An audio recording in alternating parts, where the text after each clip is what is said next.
तो Mumbai pro show या Sheru classic खत्म हो चुका है। इसके रिजल्ट हम लोग के सामने आ चुके हैं और जैसे कि आप लोग जानते हैं बहुत सालों बाद इंडिया में एक प्रो शो हुआ है। लेकिन इसमें प्रो शो के रिजल्ट्स के बात करने से पहले मैं आप लोग को दो एमेच्योर्स की बात करना चाहूंगा। सबसे पहले तो हमारे दीपक नंदा आते हैं, जिनको कहते हैं इंडियन रॉक, जिन्होंने क्लासिक फिजिक में कम्पीट किया था और प्रो कार्ड अपना लिया है वहां से। बहुत ही कमाल की फिजिक लगी है इनकी, मतलब इनके बाइसेप्स का पीक वर्ल्ड क्लास था।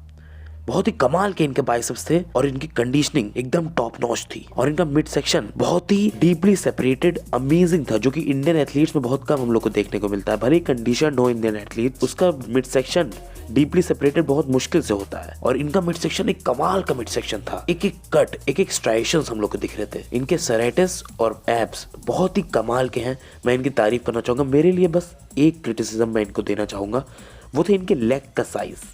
लेग का साइज अगर ये थोड़ा सा बड़ा कर दे तो ये बहुत ही कमाल के बॉडी बिल्डर हो सकते हैं। अच्छा खासा ये प्रो शोज फ्यूचर में जीत सकते हैं मेरे हिसाब से। इनको बस थोड़ी बहुत इंप्रूवमेंट करने की जरूरत है। उसके बाद रैंक्स में क्लाइम होते चले जाएंगे। और फिर हम दूसरे एमेच्योर जिसकी बात करेंगे वो है सिद्धार्थ जायसवाल। और सिद्धार्थ जायसवाल 8 साल सफरिंग करने के बाद जाके अपना प्रो कार्ड अचीव किए हैं और बहुत ही ज्यादा इनके अंदर पैशन था इस स्पोर्ट्स के लिए। और बहुत अच्छा लगता है जब ऐसे लोग को रिवॉर्ड किया जाता है जिन लोगों के पास एक चीज़ का पैशन होता है। ऐसे लोग को देख के बहुत अच्छा लगता है जिन लोग के अंदर इतना ज़्यादा पैशन होता है किसी चीज़ के लिए। तो मैं एक कॉन्ग्रेचुलेट करना चाहूँगा सिद्धार्थ जायसवाल और दीपक नंदा और भी लोग जिन्होंने प्रो कार्ड अचीव किया है उन लोग को। चलिए अब हम चलते हैं अपने प्रो शोज रिजल्ट की तरफ। सबसे पहले तो मैं क्लासिक फिजिक की बात करूँगा। क्लासिक फिजिक में अब्दुल्ला एल सैरेफी जीते हैं, कुवैत के जो थे।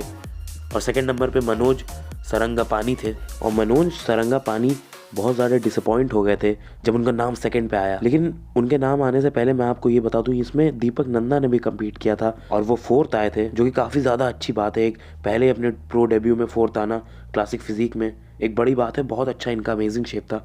वो सब तो मैं बोल ही चुका हूँ, उनकी तारीफ तो कर ही चुका हूँ। मनोज सरंगापानी के साथ मेरे हिसाब से उतनी बड़ी रॉबरी नहीं हुई है जितनी हमारी 212 में रॉबरी हुई है।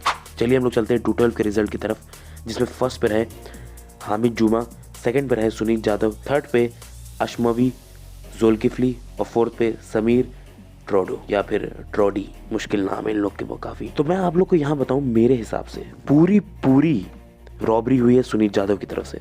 आप लोग अगर खुद देखें, एक पोज ऐसी नहीं थी जिसमें मुझे हामिद सुनीत से बेटर लगे। और देखिए ये सब हटा दिए कि मैं इंडियन हूँ इसलिए मैं इनके बायस हो सकता हूँ सुनीत यादव के। देखिए ये सब तो ठीक है, अगर सुनीत यादव इंडिया के ना होते, अगर सुनीत यादव कहीं के भी होते, मैं यही बोलता कि बहुत बड़ी रॉबरी हुई है इनके साथ, क्योंकि ये बिल्कुल भी सेकंड प्लेस डिजर्व नहीं करते थे। हामिद से कई गुना ज़्यादा बेटर लग रहे थे। कंडीशनिंग के मामले में देखिए दोनों बराबर थे, लेकिन अगर हम लोग पोज बाय पोज बेसिस पे जाएं, साइड ट्राइसेप्स एकदम वर्ल्ड क्लास लेवल था सुनीत यादव का। अमेजिंग पोज था ये वाला। इस पोज में तो हरा ही नहीं सकते हामिद इनको। सेकंड पोज में हम लोग जाएं तो बैक डबल बाइसेप्स में ये ज़रूर कहूँगा कोई भी इसमें बहुत ज़्यादा आउटस्टैंडिंग बैक नहीं है किसी की, सबकी मीडियोकर बैक है। बहुत बेकार भी नहीं है लेकिन बहुत अच्छी भी नहीं है। और अगर हम लोग बात करें लोअर बॉडी की, स्पेसिफिकली हैमस्ट्रिंग की, तो हैमस्ट्रिंग में हम लोग देख सकते हैं कि हमीद जुमा थोड़े से बेटर लगेंगे हम लोग को। ग्लूट्स में मेरे हिसाब से सुनीत यादव बेटर हैं क्योंकि उनके काफ़ी सिमेट्रिकल ग्लूट्स हैं। और काफ्स में भी बेटर है सुनीत यादव।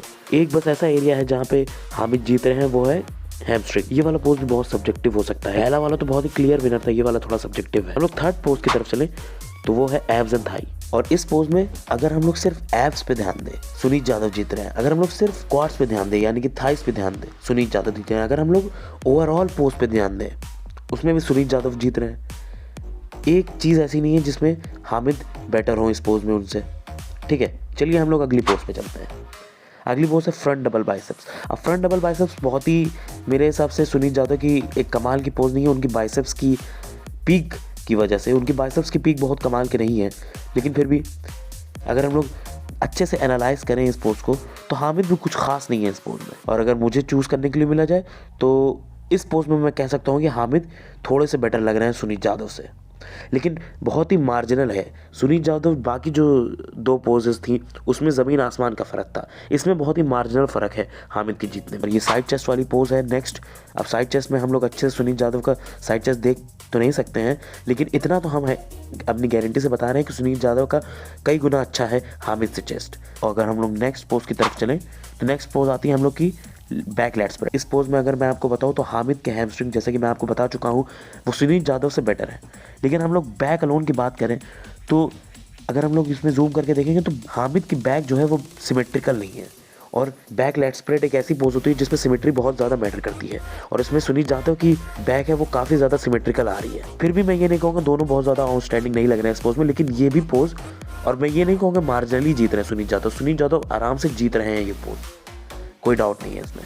और साइड ट्राइसेप्स की बात करें तो साइड ट्राइसेप्स 100% सुनीत जाधव का होता है। तो मेरे हिसाब से ये मुझे समझ नहीं आ रहा है किस बेसिस पे जजेस ने सुनीत जाधव को यहाँ पे सेकंड प्लेस दिया और हामिद को फर्स्ट प्लेस दिया।